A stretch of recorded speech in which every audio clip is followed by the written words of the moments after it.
So here we have the Mazda 6 Estate on a 65 plate. I'm going to start off by showing you around the outside of the car, and then we'll hop in and run through some controls on the inside. From the outside though, you can see it's a 5-door car with alloy wheels and tinted windows. Let's start off inside the boot and then work our way around the rest of the car from there. As we approach the back of the car, you can see we have reversing sensors, plenty of boot space as well, along with that 60/40 split folding rear seat should you wish to increase this space even further. Okay, so we're just going to work our way back around to the front of the car, and then we'll hop in and run through some controls on the inside. But now that we've done a full circle of it, you can see it's in fantastic condition the whole way round. Just briefly before we climb in, I think it's well worth seeing the interior from this exterior point of view. There's plenty to run through on the dashboard, so let's hop in and we'll do that now.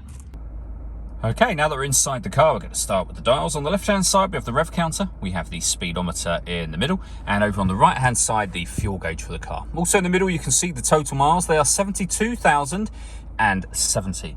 Above the speedometer, we have a heads-up display for the speedometer, as you can see. And then if we back out to the steering wheel for the car, we have stereo and phone controls on the left-hand side, and then cruise control and speed limiter over on the right-hand side.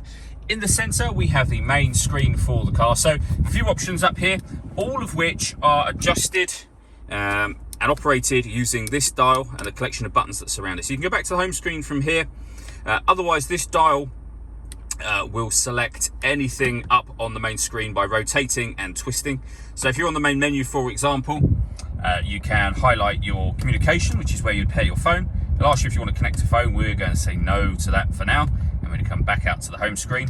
We have our entertainment menu, as you can see. So various different ways in which you can listen to music in this car. FM, AM and DAB radio. With a couple of different apps that you can have. We've also got Bluetooth audio to stream our music wirelessly. And then at the bottom there, a couple of USB inputs as well. So you can access those once you plug a device in. We've also got satellite navigation. Really nice clear colour display, as you can see. Very, very easy system to use. And on top of all of that, if I put the vehicle into reverse, a full colour reversing camera with guidelines that show you the direction that the car is headed on the screen as well then. Working our way down, we can turn the parking sensors on and off. We have our passenger heated seat with 3 heat settings, and the same for the driver as well.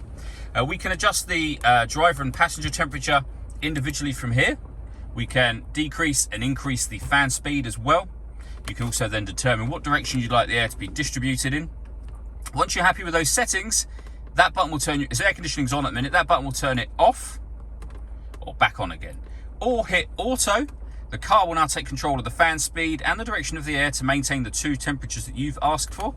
If you want to override auto, just make any manual adjustment. You see auto has now gone off.